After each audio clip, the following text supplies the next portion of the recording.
अस्सलाम वालेकुम जमात पंजम जी। क्या हाल चाल हैं आपके? कैसे हो आप सब लोग? स्कूल आने की तैयारी शुरू हो गई है जी बच्चों। तो बच्चों आज माशरुल जो हम पढ़ रहे हैं तो माशरुल में सबक पढ़े थे तारीख़, और तारीख़ में जो आज हमारा सबक है वो है सेहत और दरियाफ्त का ज़माना।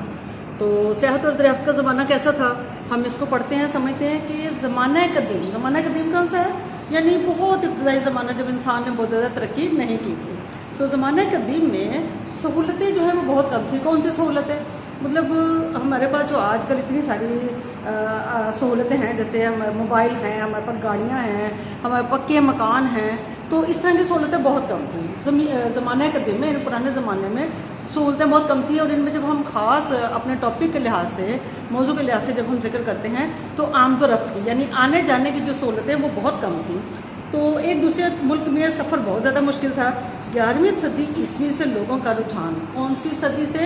11वीं सदी। और 11वीं कब से शुरू होगी? 11वीं शुरू होगी जैसे 1001, 1002, 1000, जब 1000 पूरे होकर अगला शुरू होगा तो वो 11वीं सदी होगी। तो 11वीं सदी ईस्वी से जो है लोगों का रुझान वो सेहत कहते हैं सैर व तफरी करने का, नई चीज़ तलाश करने का, और तजारत की तरफ जो है ना वो हुआ कि मतलब अपना सामान जो है वो अपने इलाके की बजाय इलाके के साथ साथ दूसरे इलाकों में भी फ़रोख्त किया जाए। तो इसके लिए उन्होंने जो है वो सब नए नए रास्तों की तलाश का काम शुरू हुआ। ठीक है, तो नए रास्ते पे जाना कोई आसान बात नहीं होती है, बहुत मुश्किल काम होता है। रास्ता कैसा है, उसमें कितनी परेशानियां हैं। उस वक्त तो जंगल भी होते थे ना, सड़कें तो नहीं बाकायदा होती थी। तो उन जंगलों में चलना या पहाड़ी इलाकों से गुजरना या दरियाओं को पार करना किस तरह के थे, तो ये कोई इतना आसान काम नहीं था। तो ऐसे में जो मुहिमजू लोग थे, मुहिमजू लोग कौन होते हैं? जिसे आप अब खतरों के खिलाड़ी कहते हैं। ठीक है, यानी कि जो हर मुश्किल काम बड़े हिम्मत और हौसले से करते हैं, उन्हें मुहिमजू कहते हैं। तो मुहिमजू लोगों ने जो है वो नए नए रास्ते दरियाफ्त किए। ऐसे में जो है मुसलमान सयाहों ने आलमी सेहत और दरियाफ्त में खासी दिलचस्पी ली और दुनिया को बहुत सी मालूमात पहुँचाई।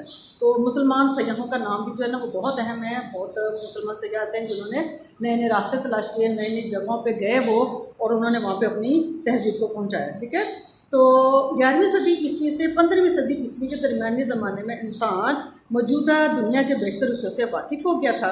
इस वजह से इस ज़माने को आमतौर पर सेहत और दरियाफ्त का ज़माना कहा जाता है। तो सेहत और दरियाफ्त का ज़माना कौन सा है बच्चे? सेहत और दरियाफ्त का ज़माना है, सेहत और दरियाफ्त का ज़माना है 11वीं सदी ईस्वी से 15वीं सदी ईस्वी तक।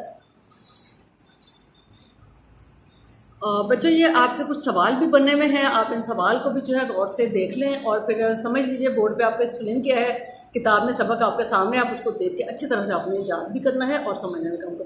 तो ज़माना कदीम में सफ़र कैसा था? अभी हमने पढ़ा कि ज़माना कदीम में सफ़र करना बहुत मुश्किल था क्योंकि सहूलतें नहीं थी। और रास्तों की तलाश का काम कब और कैसे शुरू हुआ? जी, रास्तों की तलाश का काम जो है वो 11वीं सदी ईस्वी से शुरू हुआ। और किन लोगों ने किया था? बहुत से मुहिमजू लोगों ने इसका काम का आगाज़ किया था। सेहत और दरियाफ्त का ज़माना किस अरसे को कहा जाता है? जी, किस अरसे को कहा जाता है? जी हाँ, 11वीं सदी ईस्वी से 15वीं सदी ईस्वी के ज़माने को सेहत और दरियाफ्त का ज़माना कहा जाता है। ज़माना के दिन से जदीद तक सेहत और दरियाफ्त के लिए होने वाली पेशरफ्त की तफसील बयान कीजिए। तो ये सारा ही सबक जो भी आपने पढ़ा था ये आपके आखिरी सवाल का जवाब होगा। तो सबक को अच्छी तरह से समझिए, पढ़िए और इसको